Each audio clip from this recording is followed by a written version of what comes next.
ಪಕ್ಕದಲ್ಲೇ ನಾವು 5 ಎಕರೆ ಜಮೀನನ್ನು ಒಂದೇ ವಾರದಲ್ಲಿ ಕ್ಯಾಬಿನೆಟ್ ತಂದು ನಮ್ಮ ಸಹಕಾರ ಇದು ನಮ್ಮ ಸಮಾಜ ಕಲ್ಯಾಣ ಇಲಾಖೆಯಲ್ಲಿದ್ದಂಥ ಜಾಗ ಅದು ನಮ್ಮ ಮಹದೇವಪ್ಪನವ್ರಿಗೆ ಮತ್ತು ನಮ್ಮ ಮಣಿವಣ್ಣನ್ ಇಲ್ಲೇ ಇದ್ದಾರೆ BDA ಕಮಿಷನರು, ಅವ್ರಿಗಿಬ್ಬರು ಕೂಡ ಜವಾಬ್ದಾರಿಯನ್ನು ವಹಿಸಿ ನಮ್ಮ ಹನುಮಂತರಾಯಪ್ಪನವರು ಅದನ್ನು ಸೂಚಿಸಿದ್ರು. ನಾನು ಅಲ್ಲೆಲ್ಲೋ ಪಕ್ಕದಲ್ಲಿತ್ತು, ಅವರು ಇಲ್ಲ ಅಂಥೇಳಿ ಇಲ್ಲಿ ಬಂದು ಅವರು ಸೂಚಿಸಿದ್ರು, ಇದನ್ನು ಮಾಡಿದ್ರೆ ಸರೋಗ್ತದೆ ಅಂಥೇಳಿ. ಇದನ್ನು ನಾನು ಬಂದು ವೀಕ್ಷಣೆ ಮಾಡಿ ಅಧಿಕಾರಿಗಳನ್ನೆಲ್ಲ ಕರ್ಕೊಂಡು ಬಂದು ಕ್ಯಾಬಿನೆಟಲ್ಲಿ ಕೂಡ ಒಪ್ಪಿಸಿ ಭಾಳ ಭವ್ಯವಾದ್ದು. ಮುಂದಿನ ದಿನದಲ್ಲಿ ಈ ರೋಡ್ನಲ್ಲಿ ಒಂದು ಮೆಟ್ರೋ ಕೂಡ ತೆಗೆದುಕೊಂಡು ಹೋಗಬೇಕು ಅನ್ನೋ ದೃಷ್ಟಿಯಿಂದ ನಾವು ಈ ಜಾಗವನ್ನು ನಾವು ಆಯ್ಕೆಯನ್ನು ನಾವು ಮಾಡಿದ್ದೇವೆ. ಈಗಾಗಲೇ ಬೆಂಗಳೂರು ಯೂನಿವರ್ಸಿಟಿ ವ್ಯಾಪ್ತಿಯಲ್ಲಿ ಸುಮಾರು 100 ಕೋಟಿ ರೂಪಾಯಿ ಅಷ್ಟು ಹಣ ಖರ್ಚು ಮಾಡಿ ಅಲ್ಲಿ ಸಂಶೋಧನಾ ಕೇಂದ್ರ ಕೂಡ ಈಗಾಗಲೇ ಕೆಲಸ ನಡೀತಾ ಇದೆ. ಒಂದು 50 ಕೋಟಿ ರೂಪಾಯಿ ಅಷ್ಟು ಕೂಡ ಖರ್ಚಿಗಾಗಲೇ ಆಗಿದೆ.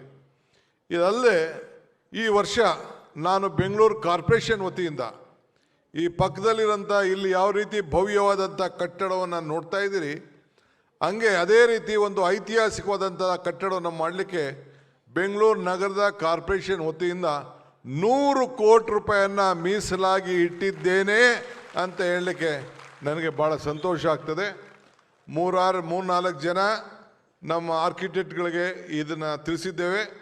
ಅವರು 3 ಜನ ಪ್ರತ್ಯೇಕವಾಗಿ ಕೊಟ್ಟದನ್ನ ಇನ್ನು ಅನೇಕ ಕಡೆ ಎಲ್ಲ ಹೋಗಿ ನೋಡೋಂಥ ಸಂದರ್ಭದಲ್ಲಿ ಅದನ್ನೆಲ್ಲ ನೋಡಿ ಅವರು ಇದನ್ನು ನಮಗೆ ಅನೇಕ ಸಲಹೆಗಳನ್ನು ಕೊಡುವಂಥ ಕೆಲಸವನ್ನು ನಾವು ಮಾಡಬೇಕು ಅಂಥೇಳಿ, ಆಮೇಲೆ ನಾವು ಕ್ಯಾಬಿನೆಟ್ನಲ್ಲಿ ಮತ್ತು ಕೆಲವು ಸಚಿವರು ಇದಕ್ಕೆ ಸಂಬಂಧಪಟ್ಟವರು ನಾವೆಲ್ಲ ಸೇರಿ ಈ ತೀರ್ಮಾನವನ್ನು ಯಾವ ರೀತಿ ಮಾಡಬೇಕು ಅಂಥೇಳಿ ಆ ತೀರ್ಮಾನವನ್ನು ನಾವು ಮಾಡ್ತೇವೆ.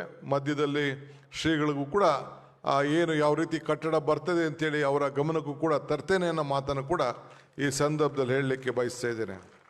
500 ವರ್ಷಗಳಿಂದನೇ ಒಂದು ಉತ್ತಮವಾದಂಥ ಆಡಳಿತ, ಮಾಡೆಲ್ ಡೆವಲಪ್ಮೆಂಟ್ ಅಡಿಪಾಯವನ್ನು ಹಾಕಿದ್ದಂತೂ ಕೆಂಪೇಗೌಡರನ್ನ ಮುಖ್ಯಮಂತ್ರಿಗಳು ಮತ್ತು ಈಗಾಗಲೇ ನಮ್ಮ ಕಂದಾಯ ಸಚಿವರು ನಿಮ್ಮ ಹತ್ರೆಲ್ಲ ಹಂಚ್ಕೊಂಡಿದ್ದಾರೆ. ಎಲ್ಲ ಜಾತಿ, ಎಲ್ಲ ವರ್ಗ, ಎಲ್ಲ ಧರ್ಮಗಳಿಗೆ ಆವತ್ತಿನ ಕಾಲದಲ್ಲೇ ಇವತ್ತು ಒಂದು ಸಂದೇಶವನ್ನು ಕೊಟ್ಟದ್ದನ್ನು ನಾನು ಸ್ಮರಿಸ್ಕೊಂಡು ನಾವೆಲ್ಲ ಕೂಡ ಕೆಲಸವನ್ನು ನಾವು ಮಾಡಬೇಕಾಗ್ತದೆ. ನಾನು ನಮ್ಮ ಕುಲದ ಎಲ್ಲ ಬಂಧುಗಳಿಗೆ ಹೇಳ್ತೇವೆ, ಹುಟ್ಟುವಾಗ ಒಂದು ಜಾತಿಯಲ್ಲಿ ನಾವು ಹುಡ್ತೇವೆ, ಧರ್ಮದಲ್ಲಿ ಹುಡ್ತೇವೆ.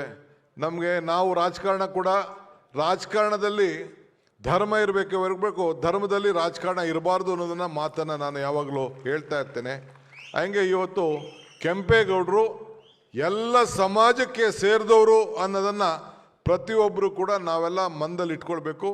ಬೆಂಗಳೂರಲ್ಲಿರುವಂಥ ಎಲ್ಲ ಜನರ ಆಸ್ತಿ, ಕರ್ನಾಟಕ ರಾಜ್ಯದ ಆಸ್ತಿ ಶ್ರೀ ಕೆಂಪೇಗೌಡರು ಅನ್ನೋದನ್ನು ನಾವೆಲ್ಲ ಕೂಡ ಅದರ ಮೇಲೆ ನಮ್ಮ ವಾದವನ್ನು ನಾವು ಯಾವತ್ತೂ ಕೂಡ ಮಂಡಿಸ್ಕೊಂಡು ಇರಬೇಕು ಅಂಥೇಳಿ ಈ ಸಂದರ್ಭದಲ್ಲಿ ತಮ್ಮೆಲ್ಲರೂ ಕೂಡ ನಾನು ಮನವಿಯನ್ನು ಮಾಡಲಿಕ್ಕೆ ನಾನು ಬಯಸ್ತಾ ಇದ್ದೇನೆ.